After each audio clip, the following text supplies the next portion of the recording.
we're here in this beautiful room of all these Saul LeWitt wall drawings, and this was an installation that Saul LeWitt himself planned. It was very important for him what his work looked like and where it ended up, and I have to say one of the most beautiful Saul LeWitt wall drawings I've ever seen is in your house. And I wonder if you could tell us how that happened. Before I do that, I'd like to thank all the performers that you just heard, particularly, everybody. I mean, the string players. I had the opportunity to coach them this morning, and the performances are just like way ahead of the rehearsals, and the rehearsals are pretty good to begin with, and the drummers really tune the drums, which we really spent a lot of time on that, and silly little things like that make a big difference. And Mark along with a few other people just owns electric counterpoint. He's been doing it for years. First time I saw you do it on a hollow body, Mark. Where are you? Anyway, he always has that blue guitar I'm used to sing. Anyway, so if you don't like any of the music, it's my fault. And no confidence in that. So the wall drawing. If you go up to the, this is the middle floor. I think there are 3 floors to this exhibit. Basically, I think it's chronological. Saul started out sort of as I met Saul in 1966. And in a sense, we were on the same beam, and since it was very reductive, and I was writing music for, multiples of the same instrument, 2 piano phase, 4 violin phase, 6 pianos, and no changes of harmony, or very few changes of harmony, and everything through rhythm. And Saul was making very monochromatic sculptures, which could be viewed from different angles, and you would see amazingly different geometric varieties. Anyway, to cut to David's question, as you go up, and right here, you see, where'd the color come from? Saul started spending some time in Italy, and married later on in life, and had 2 children later on in life, and there was color. And he moved out of New York, moved up to Chester, Connecticut, not far. He was born in Hartford. If you go to the top floor, it's chronological, and at the end of his life, I remember I got postcards from him from time to time. One of these postcards was just black and then sort of white in the middle. I thought, what's going on? Anyway, what's going on? Saul was very sick. He had undetected cancer, and so the latter period of his life he spent on what he referred to as the squiggle drawings, and the squiggle drawings were done basically with an HB pencil, period, on the wall. And the one that we have that you were referring to had behind me, he divided up into 5 sections. So you'd have sort of as dark as possible, sort of gray, and not white, but very light pencil stroke in the middle. And so what happened actually was that near the end of his life, he decided he would give a number of these wall drawings to either institutions or people that he had known and been friendly with, and we were fortunate enough to be one of those people. And after he died, and we played during part 1 of his funeral, as a fine ensemble, 2 guys came who were his best assistants, because he had like a studio, like earlier painters in the Renaissance had a studio. And a lot of these things I think that you're seeing on the wall here were done by Yale students, to careful instructions and supervision from Saul. But I mean, Saul didn't go around like each one. He was very, very clear about what he wanted and very demanding about that, but he was also completely open to the hand of anyone who would just follow the instructions the way they were. And it worked. He had it so that if you just went straight ahead to do the job, it came out right.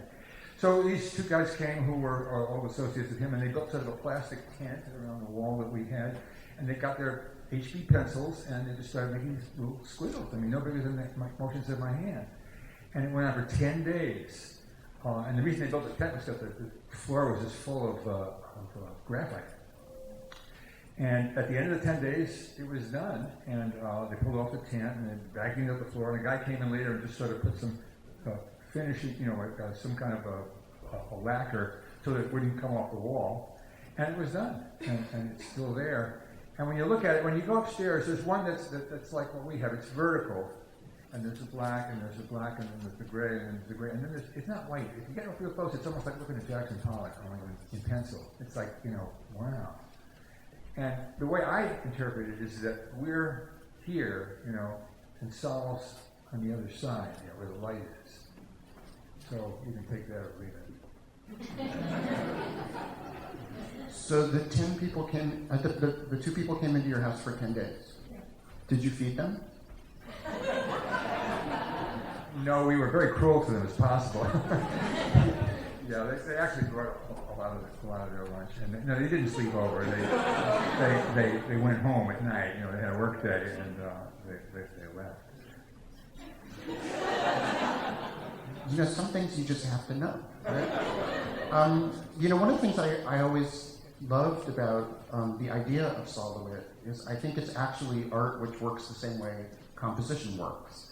Because for composers, at least in history, we have a division of labor of sorts, which is that we have composers and performers, and sometimes it's the same person. But basically, the way music is done in Western civilization is that there's a score, and then that score is preserved and given to people to realize, and every realization of it is actually just a sort of attempt to touch the perfection which is in the score, you know, or a revitalizing of what's in the score. There's a division of labor in these pieces as well. When you were young, and you and Saul were hanging out, and you were friends, and did you talk about how you made work? Did that influence the way you actually built your life together and separately? No. I'll shut him up. No, actually, there's a book called Saul LeWitt, 100 Views, and it's different artists responding to Saul's work. And what I did in my contribution was to put in parallel columns an essay that I wrote in 1967 called Music is a Gradual Process, and an essay of Saul's that he wrote about the same time, a year later or a year earlier, I don't remember, that was published in Holland called Sentences on Conceptual Art. And the similarities are amazing. I didn't know about his, and he didn't know about mine. So my theory is, and I'm sure you've experienced in your generation when you formed Bangor and Yale, is that artists in a certain generation, whether it's Debussy and Ravel or Haydn, Mozart, or you guys, or whatever, the metaphor for me is like you've got your antenna up. And if you've got your antenna up, you get the same stations, because they're all being broadcast at a certain geographical area and at a certain period of time. And therefore, there are people who sort of, you look at them and you say, well, there's something about that LeWitt work or, you know, in the Reich's work that's the same, and it is. But in one very important sense, music is an art in time. I mean, that is the absolute essence, you know, of what we do. Stuff on the wall is on the wall. It's going to stay on the wall unless, you know, it falls off. But I mean, it doesn't move. Video is the art in time. Film is an art in time. Dance is an art in time. Painting and sculpture is not. So there is that division. But what you said particularly interesting about the score, that really, I think, has a lot in it. Saul is unusual in that his idea was that he could specify ideas, and if he specified them clearly enough and with enough instructions, then the work of art would actually happen without his hand being involved. And at first, you know, some people like to criticize that, look down. But in fact, this building is the proof that it works. There are over 1,200 wall drawings in the world. I don't know if they're all here. They very well may be. So a musical score is, like David said, I think it's just, if you're talking nowadays about, like, there's going to be a piece tomorrow called Radio Rewrite of mine, which is taken from Radiohead. So what's the difference between what people do in rock and roll and what people do in what we do? Is that basically in rock and in popular music throughout history, it's not notated. There isn't a score. There may very rarely be occasionally, but basically it's music done by rote. Somebody says, hey man, this is the bass line, okay, how about you change it? And it's transmitted orally by playing to somebody else who then learns the part and plays it. Notation is something else where the person who made the music may be dead and gone, and somebody can come and as we know, frequently do, recreate something, sometimes in radically different ways. There's I'm not saying, certainly non-notated music predates notated music by thousands of years.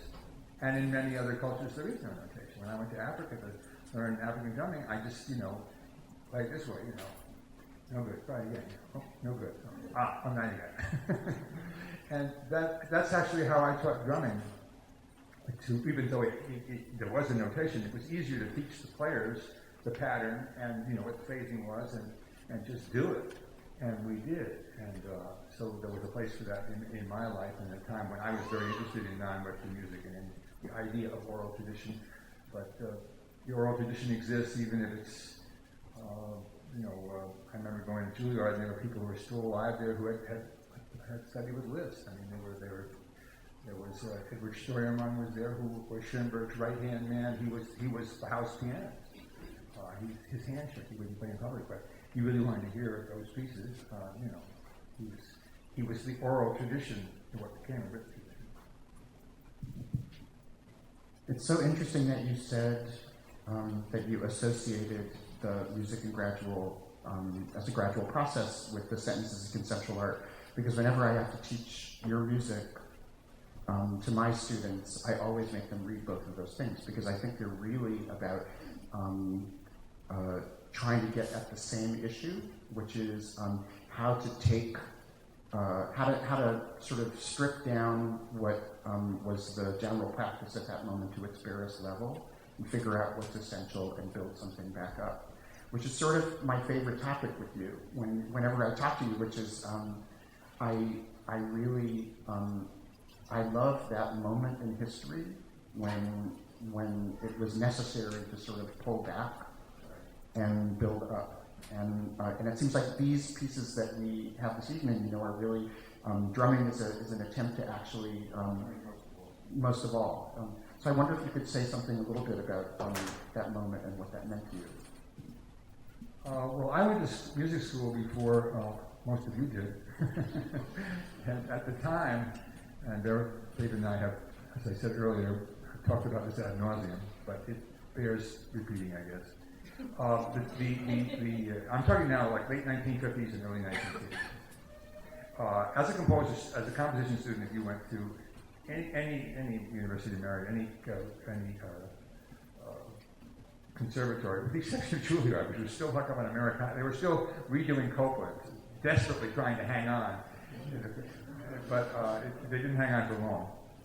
And but basically what everybody had to learn was either 12-tone or later serialized music coming out of Schoenberg and going to Boulez and going to Stockhausen and Cage, too, in a sense. Where, to put it crudely, but in a sense truly, there was no tapping of the foot because there was no periodic rhythm. There was no harmony or harmonic center in any sense of the word by design. And there was no melody you could whistle, despite the fact that Schoenberg said that 50 years the postman would be doing it, but it's over 100 and there's no postman in sight. And it's not because the postman is stupid. It's because Schoenberg who was a great composer, I'm not saying otherwise, but who, in a sense, misunderstood certain aspects of what he himself was doing. So anyway, when I went to school, that's the way it was. It was up against the wall. You do that, or you're literally, you were laughed at. You were dismissed. You were irrelevant. You were not there. And if you think I'm exaggerating, I want to bring out the titan of the age, Igor Stravinsky. He felt the necessity. I'm talking again late 50s, early 60s. So looking at Webern for his case and writing masterpieces like Agon and Kannikensaken and Requiem Canticles. We heard one of the students today do something which I said to David, hey, there's a late Stravinsky you left right there. And sure enough, I talked to him later and he said that he was listening to Agon. But the reason why did I go to music? I went to music school because I love Stravinsky. I'm talking about the Russian, Petrushka, straight ahead, simplified, famous Russian Stravinsky. And I love Johann Sebastian Bach and earlier music, which I was learning more and more about. And I love bebop. Miles Davis and Kenny Clark. I wanted to be Kenny Clark. I failed, but I gave it a shot. Kenny Clark was already ahead of me. And in a sense, that's where it was. Now, when I get to music school, if that's what you really want to do, and if to do it you were going to be laughed at, then you kind of have to sort of pull back and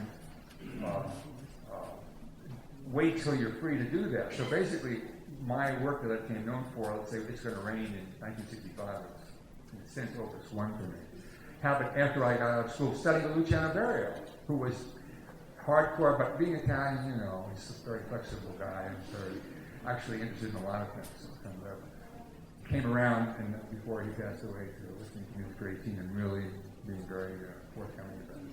So all's well that ends well. But it was, as David said, a moment when something which was very, very defined, and which you could look at, which I look at, as the kind of end of German Romanticism. In other words, you've got Wagner and Schoenberg listens to that and says, "Oh, we don't know what key we're in, and we're not going to be in any key." And that's really, in a sense, correct. What I mean, he wasn't just out of his mind. He was focusing in on something that was true. But that wasn't the only way of looking at it, because Debussy looked at the same thing and look what he came up with, and that's where we get Stravinsky in. So all of us in here have to give up whatever their problems are. You have to give the French a little credit. So I don't know if that answers the question, but so there was this moment when things changed, and it wasn't just me. It was also Phil Glass, and it was also Terry Riley, and it was also Arvo Pärt, completely unbeknownst to us. Although what we associate nowadays, it really is an English language phenomenon. Arvo was, absolutely remarkable and beautiful poetry. So now we're living in a world where people like to go to contemporary music concerts, and they have a good time, and they don't take it as a bitter pill that they have to swallow to be cultured, which was really the case early on. Or have an audience of 20, of which 18 are composers and 2 are their relatives. So, in a sense, it's better. But sometimes when I go to schools and I look at the students, and the teacher will say, I'll go and say, "Well, what do you do?" I say, "Oh man, I like John Adams. I'm doing kind of neo-romantic stuff." The teacher will say, "Isn't that nice?" And then somebody will go, "Well, what do you like?" "Well, I like Laurie Anderson. I like the rock and roll man, visual plays." The teacher will say, "Isn't that nice?" And then they go, "Oh, I'm into you, man. I like this really reductive stuff." And the teacher will say, "Isn't that nice?" And I think to myself, now who had it worse? Or who had it better? Me, up against the wall, or them, out on the ice? I'll leave it to you. I know that Michael Gordon and Julia Wolf, the people that I founded Bang I Can with, we often have this conversation. We've tried very hard to make it so that the people younger than we are accepting of lots of different styles and are nice to each other. But so much of what made us who we are was the fact that nobody liked us, and that every idea that we had to fight for. So it is kind of interesting to see. I guess every generation has to find something that motivates them. So you mentioned I want to actually ask you a question about and this may be the end, is on the marathon concert, which is on Saturday. We have an older piece, the Variations, and we have also, not that old, but the most recent piece, Radio Rewrite, which is a piece that came out of your connection to the musicians from the band Radiohead. Just Johnny Greenwood. Okay, so I wonder if you could tell us a little bit about that piece and how to listen to it and what's the story. Well, I never tell anybody how to listen to a piece, because if they can't listen to a piece, they should see an ear doctor. if they need a lot of program notes, there's something wrong with the music. I was invited to go to a festival that you guys, and some of you may have been to, in Krakow, of all places. Lovely town, actually, because it wasn't bombed during the war, for various unsavory reasons, but it wasn't bombed. And there's a festival there called Sacrum Profanum, and it's run by Philip Berkowitz, who invites very well-known people from the pop field, and Bang & Can, myself, Alarm Will Sound. So he has very well-known people in the new music world and very well-known people in the pop world. The first year I went there, I think it was 2010 or 11, and Johnny Greenwood was there, and he was going to play Electric Counterpoint. We had talked, Johnny and I, we had emailed earlier, because I wrote this piece 2x5 that Bang ended up playing, which was a piece for rock instruments, and I thought, well, who's going to play it? And so I wrote to him about it and asked him, I know you've gone. Johnny Greenwood went to Oxford as a violist, and through his brother, he was invited to, join the band, which he did, and became a rock star. Period. But he continued. How many of you have seen There Will Be Blood, the movie? Right. And there's going to be others. Johnny's very active as a composer. He just had a record on Deutsche Grammophon with, Bryce Dessner. So life is taking a real turn all of a sudden. So I asked him, I said, well, I know you could you guys read, something? And he said, to tell you the truth, I know more about my bandmates cooking and their driving than their music reading, because they never do the latter. so again, then we go back to, they work things, Radiohead, nothing is not worked out, but it's not worked out through use of musical notation, or not very often anyway.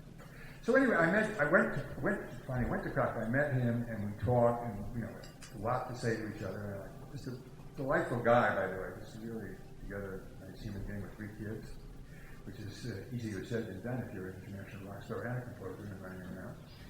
And so I came back and I thought, this is ridiculous. I met this guy and I admire him. I knew their name, but I hadn't heard a note of Radiohead. So I went online, I went on Google, and I Googled their spot. And I remember seeing it. They had a lot of videos of rehearsal videos. And what was great about it is that there was no BS. There's no production, no weird, It was just guys in t-shirts playing. And the intensity of their playing, and the total preoccupation with the music was just palpable. And hey, that's for me. And 2 songs just sort of said, I'm yours. And that was Everything in Its Right Place, which is one of the most interesting 3-chord rock songs I know.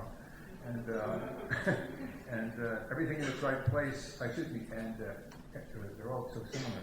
Jigsaw Falling Into Place, which is from the Rainbows, which is a later album, where I glommed onto the harmonies rather than the melodic content. And I was working on something else at the time, actually, and it was just awful. It was just a big fat elephant hiatus, 15 people on stage, 15 people pre-recorded, and I knew if I don't trash this, it's going to trash me, so I trashed it. And I wrote to the guy at the London Symphony, and I said, I'm interested in doing something with radio. He said, oh, fantastic, go ahead and do that.